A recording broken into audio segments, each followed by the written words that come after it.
Welcome, everyone, on behalf of Cambridge Health Tech Institute and our Global Web Symposia series, and our sponsor for today's event, Precision for Medicine. I'd like to welcome you to the Economics of Precision Medicine, how personalizing treatment can bend the cost curve by improving the value delivered by healthcare innovations. My name is Elizabeth Lamb, and I'll be your host and the moderator for today's event. With that, I would like to introduce our presenters for today's event. First is Dr. David Parker. He's the Vice President of Market Access Strategy for Precision for Medicine. He comes to us with over 25 years experience in healthcare and 16 years of strategy consulting experience that has encompassed reimbursement, health economics, clinical science, and marketing strategy. He is a recognized thought leader in access and reimbursement for personalized medicine, and his PhD is in cell and developmental biology. He received it from MIT. Our second presenter today is Vicki Seifert-Margolis. She is the Chief Scientific and Strategy Officer for Precision for Medicine. Formerly, she served as a Senior Advisor for Science, Innovation, and Policy within the Office of the U.S. Commissioner of the FDA.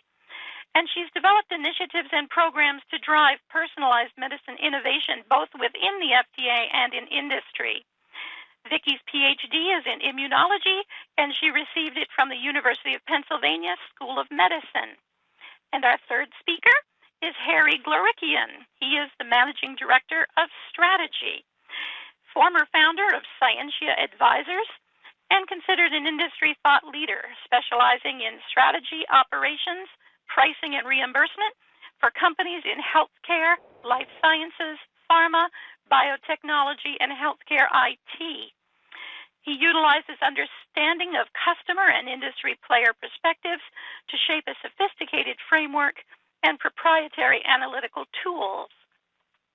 That takes care of our introductions, and with that, I will pass the presenter ball over to our first presenter, David Parker. Thanks very much, Elizabeth. And to our audience, welcome to Precision for Medicine's webinar today, addressing the economics of precision medicine and how personalizing treatment has a hope of bending the cost curve by improving the value delivered by healthcare innovations. And our thesis behind the webinar today is very simple. It is that precision medicine is a powerful tool with the power to both bend the cost curve in a meaningful way and at the same time to enable drug developers in particular to maintain the investment returns that they need to continue biopharma innovation.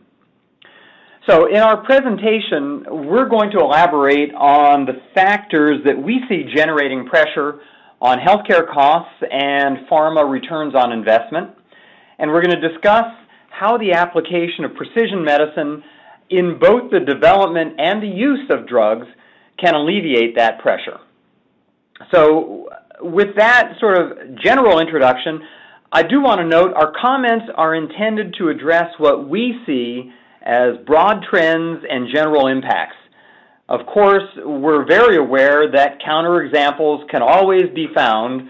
For example, the year with a greater than average number of drug approvals, or the enriched trial that fails, or the targeted therapy that is not cost effective.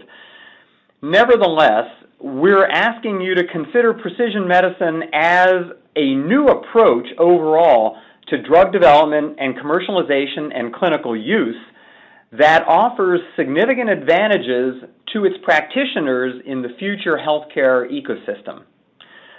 At the end of the presentation, we're going to reserve time for questions from our audience. What I would like to do now is tell you just a little bit about who we are.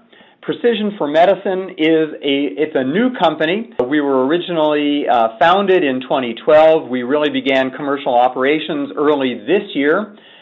And our goal is to assemble and deliver an end-to-end spectrum of drug development, diagnostic development, and commercialization services that are particularly aimed at the unique needs of the targeted or precision medicine developer.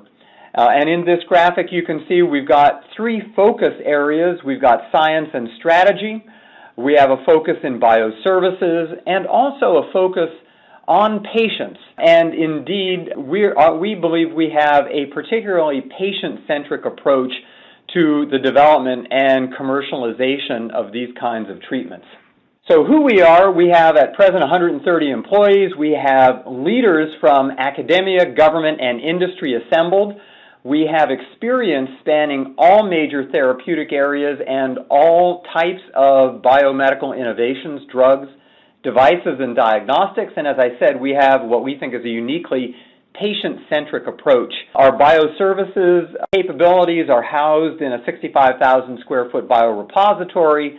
We have over 15 million biospecimens for worldwide clinical trials and advanced bioanalytics and web-based platforms to enhance our specimen-based trial capabilities. We have gathered $150 million in equity investment committed to our new model of service, and we are investing that to meet our client needs and to really leverage our experience in collaborating to meet the common goals with our clients. I won't go through the full roster of what we do, but it spans an entire spectrum, as I said, of development and commercialization services, all the way from companion diagnostic strategy, biorepository services, all the way through to post-market surveillance. So with that background about precision behind us, let's dive into actually the substance of our webinar right now. So the first topic that we'd like to address is to examine a little bit the cost of healthcare innovation and the essential conflict that it seems to have with the growing control of healthcare costs. So right now, almost everybody in the audience almost certainly has either seen these graphics or something very similar to it. There's a number of different kind of analyses that are out there currently. And one thing that's painfully clear is that the U.S. is outspending almost every other developed country in terms of healthcare expenditures as a percent of GDP. That was true in 2009. It continues to be true today. Our healthcare spending has been growing steadily, as you can see by the steady climb on the curve on the right. There's no question, I think, among most observers that U.S. healthcare costs are at an unsustainable level already. Now, there have been some indications very recently that perhaps the rate of growth has been slowing. Some of you may have seen two recent articles in Health Affairs which really claim that in 2010 and 2011, that actually the rate of growth slowed dramatically, and there was some hope that perhaps the current crop of healthcare reforms was actually beginning to do its job. Some of you may also have seen a very recent editorial in New England Journal from July, actually, in which the author, Dr. Fuchs, actually disputes that somewhat, and in fact points out that if you look back from 1950 to 1991, there's no statistical significant correlation between the 2-year spending growth rate and the growth rate in the subsequent 20 years. In fact, although it's not statistically significant, the correlation is actually negative. So I think any hopes that we might have that the problem of out-of-control growth of healthcare expenditures in the U.S. is slowing may be premature. And given that most assessments of U.S. health outcomes measures puts the U.S. somewhere in the middle of the developed country pack, there's no question, I think, on an overall sort of whole cost over whole effectiveness basis that our spend is clearly much less cost effective, certainly, than it could be. Now, at the same time, there have been numerous studies over the years that have indicated the cost of developing a launch drug continues to rise. And I think people in the pharma industry understand that either explicitly or intuitively, but it's been borne out by a number of fairly well-documented studies. Demasi's work, I think, is extremely well known. It's some of the first work that actually systematically examined the cost of drug development. But that has been updated, and as recently as 2010, there has been another study that indicates it is even higher, approaching $2 billion per drug that comes to the market.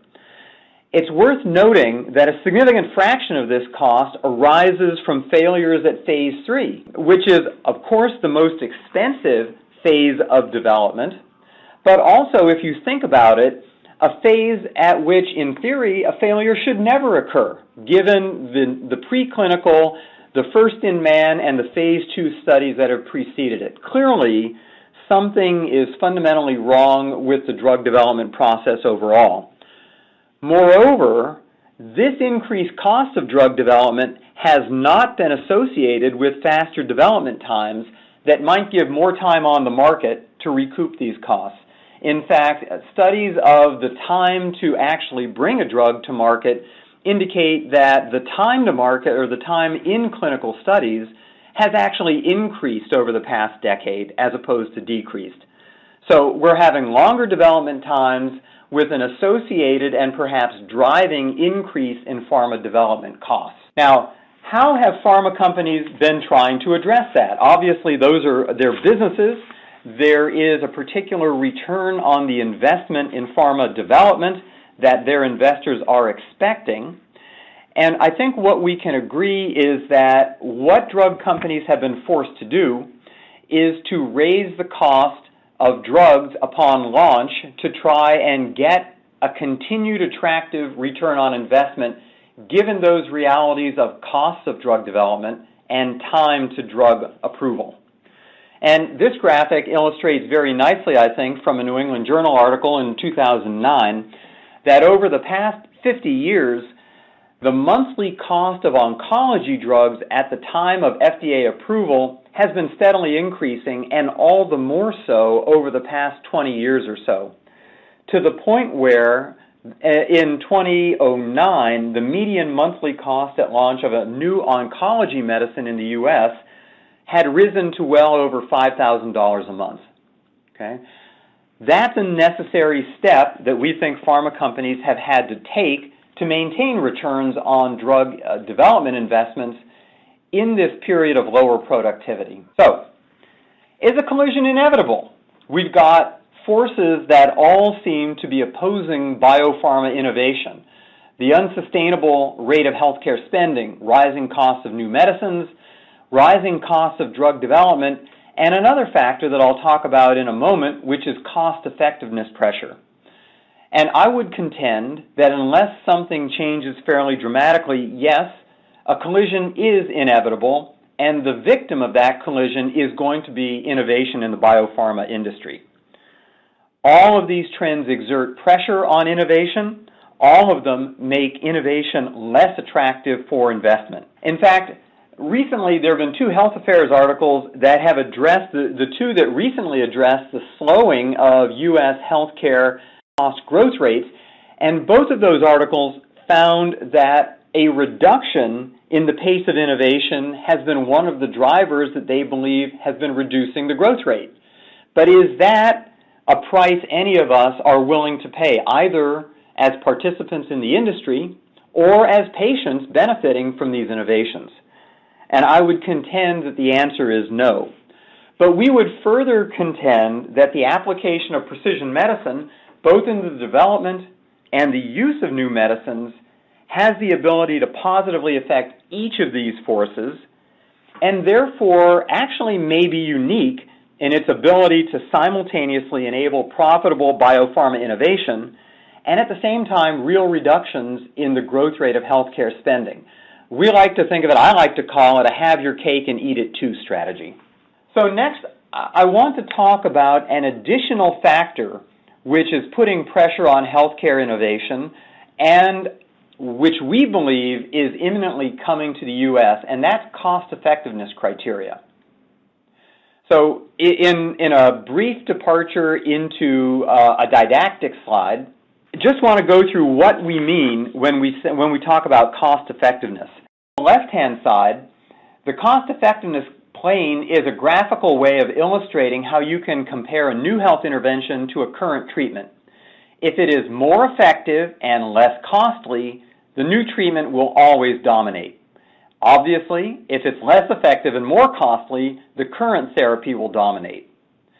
In our current healthcare environment and our current innovation environment, If a current therapy is more effective but also more costly, then it's unclear that a new therapy will actually win.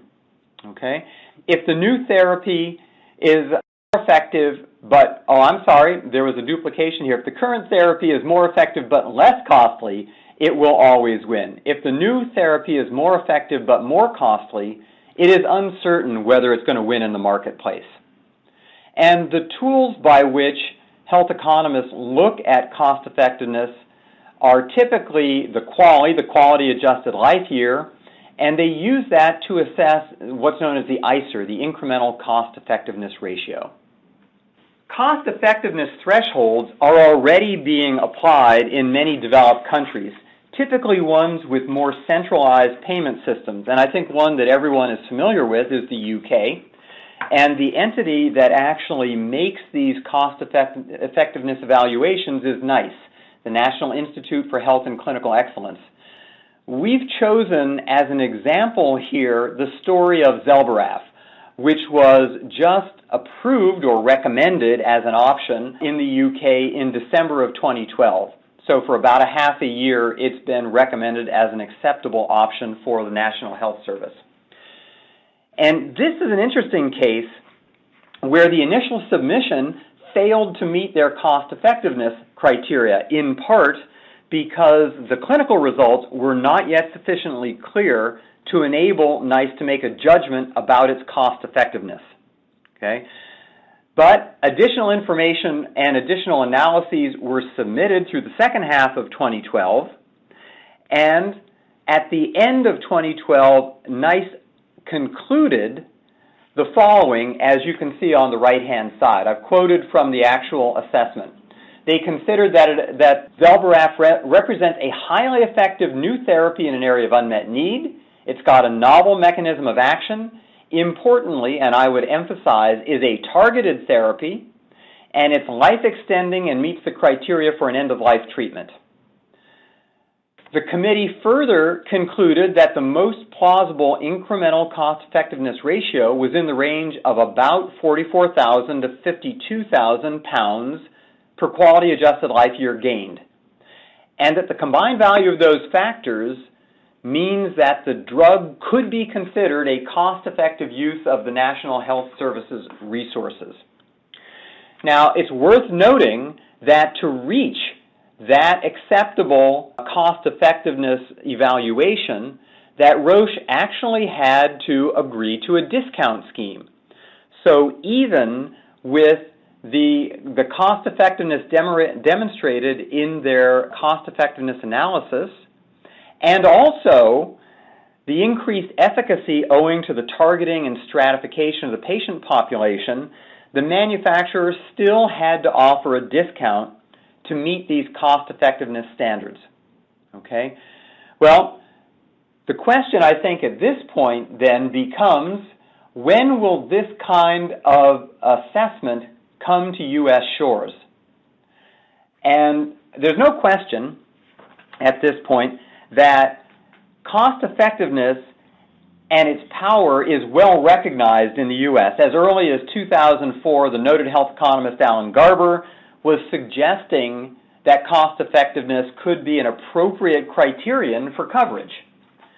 And in subsequent evaluations and position papers, 2008, 2009, other critical stakeholders, not only health economists, but clinicians, including the American College of Physicians, have suggested that cost-effectiveness is a reasonable and necessary standard to be brought to bear on healthcare technologies in the United States. Well, consider the impact of cost-effectiveness thresholds and cost-effectiveness criteria on drugs that biopharma companies are innovating. At present, there's no explicit standard that these drugs have to meet. And I would argue that even in the era of somewhat reduced output of drug development programs, not all of those drugs would be cost-effective by these standards. So what impact is this going to have on innovation? And when is this likely to take place? I believe in particular, that the groundswell for more formal application of cost effectiveness is building, and it's likely to crest and swing into actual action when cost containment pressures become unbearable. All right. It will prove to be what is perceived as an objective way to determine what should and should not be paid for when finally it becomes clear we can't pay for everything. Well, how can those cost effectiveness thresholds be met? Okay. There's really two methods, two ways to do it. You can either reduce the cost of the therapy, which means reducing the drug pricing until it reaches the cost-effectiveness ratio, and the assumption there is that the effectiveness of the drug, perhaps in a broad population and unstratified population, would remain the same. Or you can take steps to increase the effectiveness of the drug, and that will enable the manufacturer to maintain an existing price point or to pursue a higher drug price point. And one rational strategy for increasing effectiveness is to attempt to stratify the patient population and target a more defined, more appropriate, and more responsive population where the drug will be more effective. So that's an overview of the kinds of pressures that are being brought on healthcare innovation and drug innovation in general. What I now want to do is I want to turn the floor over to Vicki to talk a little bit more specifically about methods of taking cost out of clinical development and how better patient stratification and trial enrichment strategies might be able to do that. Vicki? Thank you, David. What I'm going to do is talk a little bit about some of the recent developments in the FDA and how I think they're setting the stage for stratified medicine and next-generation clinical trials, tying back to some of the points that David was making. First, I wanted to talk about where we've been over the past few decades with respect to drug development and investments in R&D. And this is a slide that's been shown in a variety of forums and formats, basically illustrating the point that for the past several decades, we've been increasing our investments in R&D somewhere well over $100 billion between public investments in the U.S. of about $34 billion from the NIH primarily, as well as biotech pharma investments in R&D spend. And while we've been doing that, we haven't seen a similar increase in the number of drugs that have been approved, in particular new novel molecular entities. Now, this graph does not show the past few years where we're starting to see better trends with respect to the number of drug approvals. In 2011, 35, 2012, 39, and in 2013 so far about 14, a number of which, owing to David's point, have incorporated into the strategies for approval the utilization of diagnostic tools and patient stratification strategies. One of the case studies that one could refer to is the introduction of c-MET assay in screening for patients who would be more responsive to Tarceva. And this really was based on a body of science showing that people who were high expressors of the c-MET were not good responders to Tarceva, and thus the use of a monoclonal antibody directed against that molecule could increase the effectiveness of Tarceva in those patients that were high expressors. I think it's important to note that this assay identified patients and allowed for a stratification strategy that allowed for meeting of endpoint in a case where if all comers have been taken into account, the trial may not have been positive. Similarly, the poster child, of course, for this kind of approach of using a stratification strategy with a marker is illustrated by Herceptin, where the overall success rates of new drug development was 15%, whereas in the HER2-positive patients it was 23%. When we look at the cost implications, the cost for the clinical trial testing when adjusted for the risk of failure in positive breast cancer patients was about $199 million, which in fact was lower than the cost of about $274 million for taxane-experienced patients. The use of the validated biomarkers such as HER2 reduced the clinical trial risk by as much as 50%, resulting in cost savings that were significant. And of course, this was the first study that had made a systematic comparison between patients with and without a biomarker. The study was reported in Breast Cancer Research Treatment in 2012. I think the Herceptin story, though, is well known and is an example of the success that has been utilized in developing a drug, and then, of course, the realization of that success in the widespread utilization of testing for the HER2 alleles for the application of a targeted therapy. So in that context, the FDA in December of 2012 issued what I think is one of the more important guidances to come out of the agency in a long time, which basically laid the groundwork for enrichment strategies for clinical trials to support the approval of new drugs and biological products. And to put this into context, this was a document which was stipulated to be produced under the PDUFA 4 agreements. That was the last round of user fees, and took the agency many, many years under PDUFA 4, in fact, coming up to the wire on this one to actually get the document out. But I think in large part it reflected a lot of thinking that went into the document and how the agency wanted to lay a roadmap for development of new drugs using an enrichment strategy.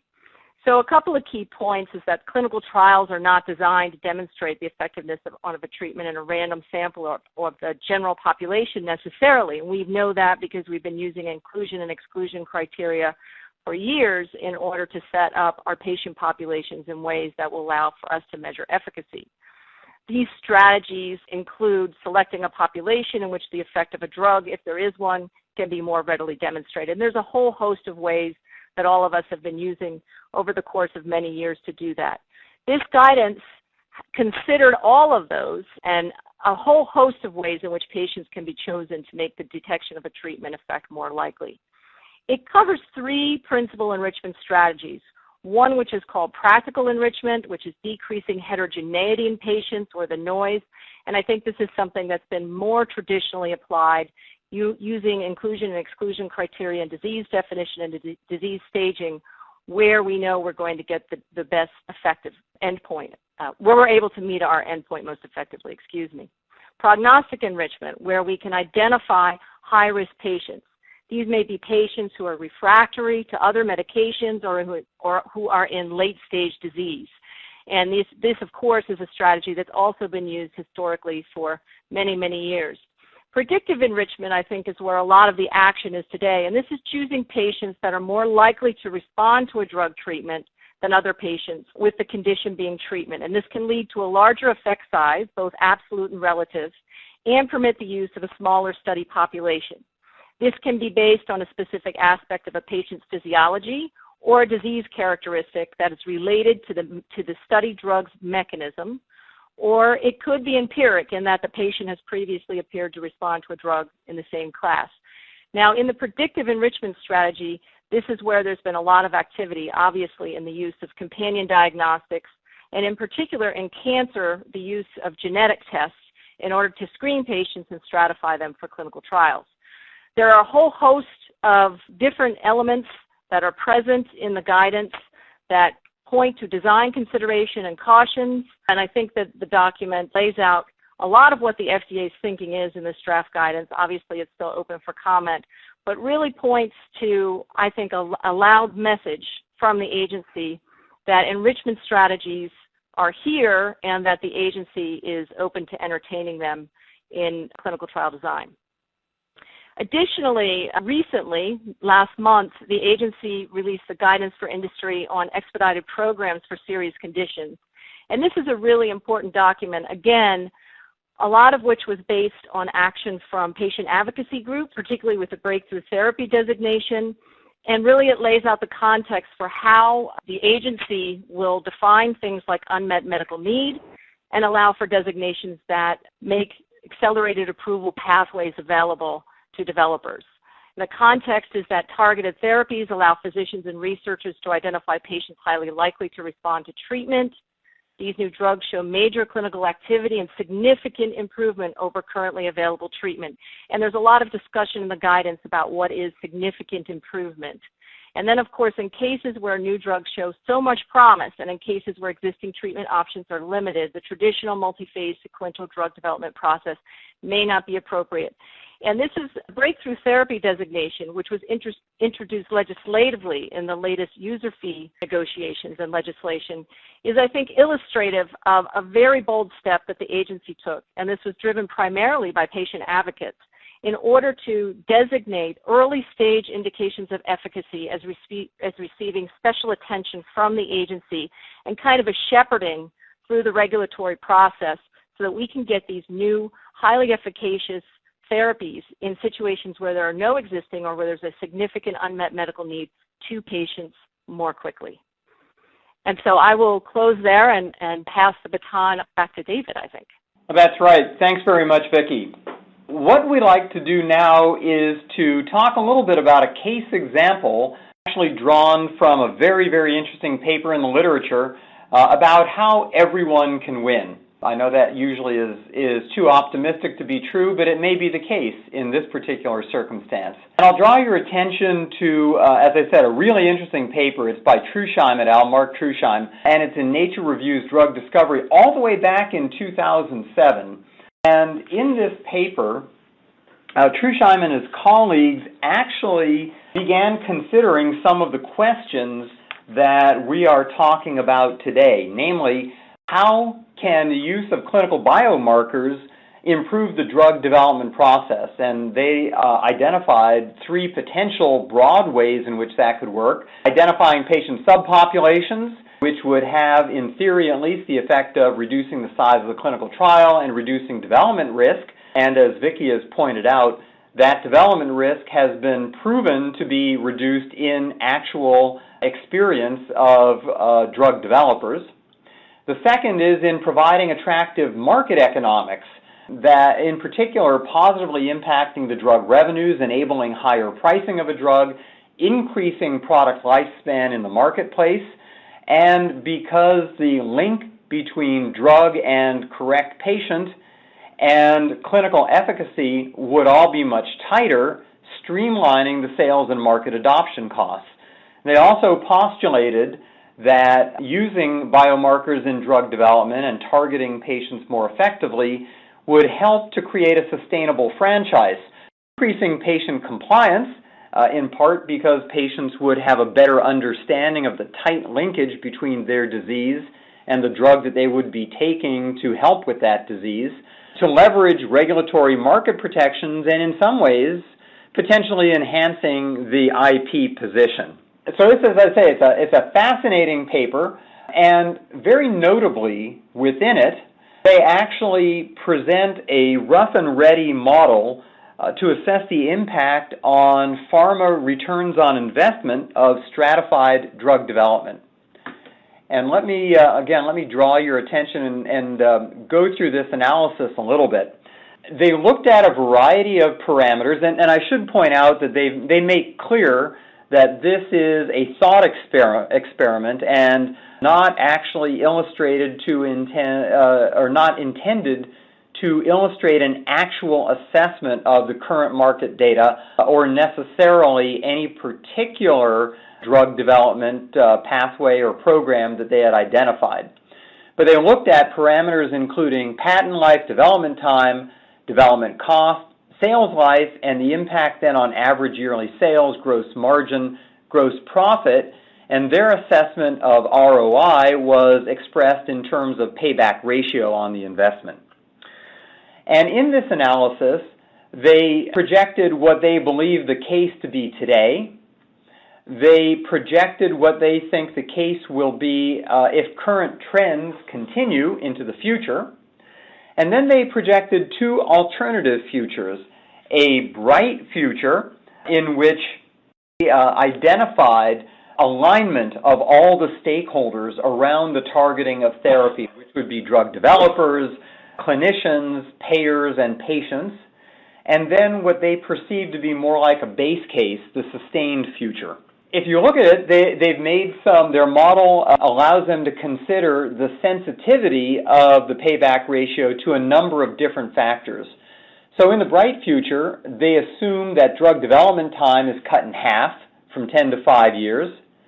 They assume that drug development cost is cut by a factor of 75%, not just because of the shorter development time, but they say actually even more because they project a lower rate of phase 3 failure. That in turn gives an extra 5 years on the typical sales life of the drug, taking it from 10 to 15 years. The sales of that drug, they postulate, might be cut by as much as 60%, from an average yearly sales of $500 million down to $200 million a year.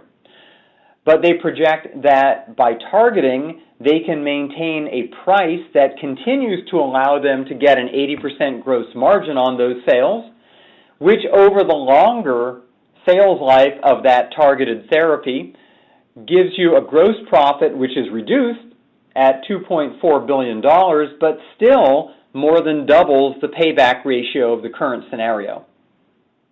Now, they acknowledge that that may be somewhat over-optimistic, so they also look at a sustained future case, which the development time they would calculate stays about the same. The development cost is less, but not by 75%, only 50%. The sales life is not improved, but the yearly sales might remain somewhat higher. They further project in this more likely future that gross margins would suffer erosion from cost-effectiveness factors and overall cost containment measures. In this model, the lifetime gross profit is further reduced to about $2.15 billion, but the payback ratio still remains approximately as good as in the current drug development environment. Okay? So this is actually, I think, a very interesting preliminary analysis. Obviously, back in 2007, they didn't have nearly as much actual data on what some of these targeted therapies have been able to achieve, both in terms of drug development and in terms of market value. The other factor that their model does not take into account is, in fact, cost effectiveness and the imposition of cost effectiveness thresholds for market acceptance, which we would project would further depress the lifetime gross profit available to any one of these drugs, but may still enable, even under cost effectiveness pressures, an achievement of a comparable payback on the investment in drug development as the industry is able to achieve today. And what we would take away from that is in a future in which cost effectiveness is layered onto these financial factors, the benefits of stratification are likely to be necessary to ensure appropriate returns on investment on drug development that are even as good as the industry enjoys today. So that, I think, is a very interesting thought experiment on how this could all tie together to achieve the goal that we think is possible, really maintaining the attractiveness of drug development as an investment out there in the healthcare industry. So what I would like to do at this point is turn the presentation over to Harry Glorikian to talk somewhat about the strategic considerations involved in actually making that happen. Clearly, there have been some drugs to date that are developed that way. Many drugs are not. I think Harry can shed some light on what do pharma innovators need to do to actually bring these forces to bear. Harry? David, Vicki, thank you very much, and good afternoon, everybody. My job is the easy job. I'm supposed to put a wrapper around everything we just talked about from a business perspective. Some strategic considerations when looking at this market, and I must admit some of my talking points are not necessarily going to answer questions, but maybe pose more questions that you need to consider when looking at this. A lot of these questions are questions that we try to answer when we're working with our clients. But you can see that after reviewing the concepts that we talked about today, that clearly, we need to consider economics, especially in the environment that we're headed towards. But more specifically, when we're talking about targeted therapeutics, you can see examples where this works out well and then may not work out so well. And then when you're looking at other countries, those other countries may have completely different dynamics, such as NHS, et cetera. But we also know from patient advocacy groups and our own experience that targeted therapies absolutely have the potential to revolutionize care for patients. But we need to look at is what's the economics of each one of those things, as well as an effectiveness angle as discussed today. So much of this feasibility can and should be determined as far in advance as possible to ensure optimal strategic direction and is taken from within the therapeutic area franchise and from a larger perspective within the company as a whole. Now, to do this, it's important to look at the entire picture from discovery to development to approval to adoption and then ultimately to patient use. And to get to the end game to deliver a benefit to the patient, several considerations really need to be thought of way early on at the start of the process. So much of this is going to start with choosing opportunities in the appropriate disease areas. Prioritizing opportunities based on the understanding of target patient populations, understanding the overall unmet clinical need, who is in the space, what is coming out in the short and the long term. All of these are issues that we try to look at or we believe need to be looked at when you're looking at the space. And you also remember in a companion diagnostic scenario, you might be looking at two different products going to two different places within the setting to actually achieve the goal of optimizing your ROI. Now, all of that said, it's critical to justify upfront if there is an actual case for personalized medicine to be made. And some therapeutic areas may not be suitable for a stratified approach at all, which I'm sure makes some of those therapeutic area franchises very happy. But several questions should be going through people's heads as you're walking through this, sort of almost like a checklist. Are you attempting to address a clinical problem where the underlying disease variability that can't currently be determined through the clinical presentation? And this is why oncology is such a great example for precision medicine. The underlying tumor heterogeneity presents within several cancers, and all of this is advancing as we speak. If I go across the river here from where we are to the hospitals, it seems like every few months the knowledge base is increasing and changing, and therefore we're seeing a different approach from a therapeutic standpoint within each of these areas, whether it's breast, lung, colon, etc. Also something to consider are the workflow and the treatment options currently available now and in the future.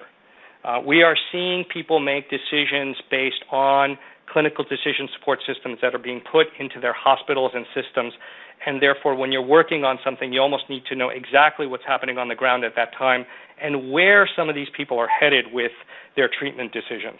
Another important thing to consider is the biomarker landscape, and to know if there are clinically relevant biomarkers are available and accepted. A lot of these biomarkers are either not hitting the mark to give you the right answer or doesn't give you enough differentiation to gain acceptance within the market. Some biomarkers may take 5, 10, 15 years to get accepted. Some may get accepted incredibly quickly based on the results you're seeing from a therapeutic perspective. So after asking some of these questions, and there are a lot more to consider, but we've only got a limited amount of time here, is we need to look at what are the potential upsides and what are the potential risks. And then looking internally against what your accepted metrics are for your organization. What are the margins and ROI that are needed to justify moving forward at each stage of development? And will this product provide a sustainable business over the long term, or will it just peter out? Once that internal case is justified, then it really does come down to commercialization and basically getting the product on the market.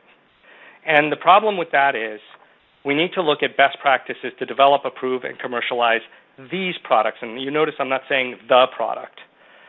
And the problem with that is right now we're at the infant stages when you consider where we started and how much has been done in the past 10 years.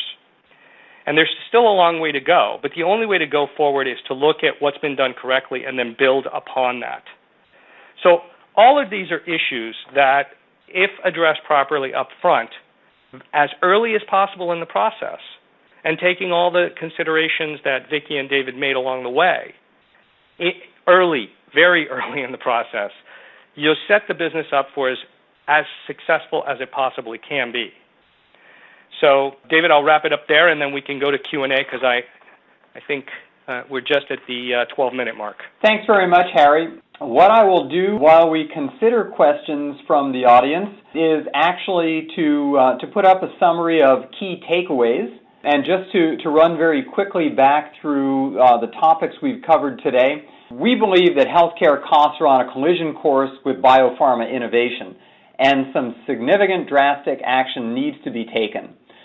We think that cost-effectiveness standards will put additional pressure on drug pricing and efficacy, and we firmly believe that cost has to be taken out of drug development for the industry to continue to be an attractive investment going forward into the future.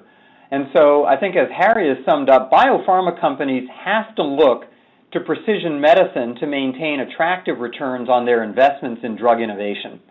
And I think, as a side note, we would also contend that, in general, the U.S. needs to be looking at precision medicine as a real engine of healthcare cost control going forward into the future. And that extends far beyond drug companies. It extends beyond clinicians. It extends into the realm of public policy and clinical practice as well. But the idea of getting more for a dollar invested is the best way that we have to maintain the standard of healthcare that we've come to enjoy in the U.S., to improve the outcomes of that healthcare delivered, while at the same time, in some fashion, bend that cost curve at least to level and hopefully maybe a little bit downward. We have a number of questions that have come in from the audience. Okay, here's the first one, and as you said, we have quite a few. The current reimbursement system in the U.S. is not set up to appropriately assess cost effectiveness. The siloed reimbursement distorts the calculus of fully understanding the economic impact of new technologies. How do we remedy this issue? Your ideas are valid, but until reimbursement scheme is addressed, we can't move forward appropriately to fully appreciate the impact of new technologies on health economic outcomes. Well, that's sort of aimed my area of expertise, so I'll take the first swing at that and then invite Vicki and Harry to weigh in. I think my first point is, yes, I tend to agree with that comment to some extent. We do have something of a siloed reimbursement system, but we are seeing that in many cases there are programs being developed to risk shift, programs being developed to bundle risk. I think everybody's familiar with ACOs, for example, in ways that tend to break down the walls between those silos. And that, I think, will more readily enable cost offsets in another area of care to be weighed against cost increases in a first area of care.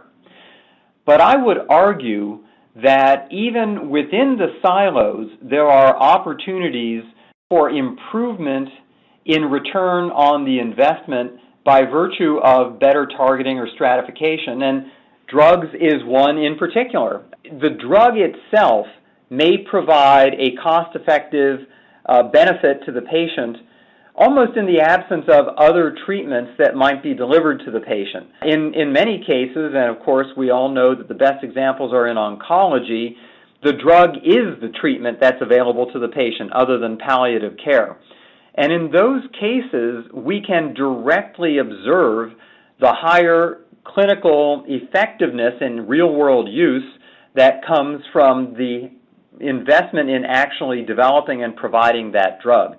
But that having been said, I do think that there are, in the U.S., changes in the overall healthcare system that are being both driven by healthcare reform and experimented with by providers and payers that tend to break down some of those silos. Okay, I have two questions that perhaps you can address together as they're related. The first one is, outside of oncology, success stories are limited and the challenges greater. Second question, when should pharma realistically begin to look for biomarkers for stratification? Vicki, maybe you can take a swing at that. I can take this. Yeah, I think you're absolutely right that the action right now with respect to biomarker utilization for patient stratification is primarily in two areas. One in rare and orphan diseases where you have a monogenic trait, so you can easily map the cause of the disease to a single gene and use fairly straightforward technologies like enzyme replacement therapy, for example, to correct the deficiency of the disease. So it's really directly harnessing the power of the genome in the cases where we understand very well that the gene maps to the cause of the disease. Similarly, in oncology, you have a somewhat unique situation where the genetic defect can in fact be equivalent to the drug target, and we are we are typing tumors, not people in those cases. And so we're able to develop very effective therapies using biomarkers to develop targeted drugs, and then of course select patients based on the mechanism of action of disease. I think whoever asked the question is absolutely correct. It gets much more complicated when you move into other areas. My personal experience has been primarily in autoimmune disease and solid organ transplant rejection, allergy, and asthma. And in all those cases, we know that there's complexity on top of the genetics that are underlying the disease that include environmental attributes in the immune system. I will say, though, that I think the science is beginning to lead us in directions where there's opportunities to use this. So, for example, there's some recent data out on TNF-alpha responsiveness, and that's a huge issue for anybody who's been working in rheumatoid arthritis, for example, on understanding who are the patients who are responsive and are not, and there's some interesting data now with genome-wide analysis mapping those. So I think we're in a place where the science is starting to lead us to opportunities in other disease areas where the situation is more complex. And I think the opportunities, and again, the roadmap that's been laid out for the agency will allow the scientific discovery to begin to be used in clinical development pathways that are now made more apparent for regulatory approval. All right. This next question is quite a provocative one. Is Big Pharma actually capable of doing what you suggest, or will they continue to, quote, build buggy whips, close quote, because that's what they've already done? If so, is it inevitable that mid-sized pharma, who are not so entrenched and bogged down, will actually take over top positions? David, we can try and tackle that one. That's not going to be an easy one.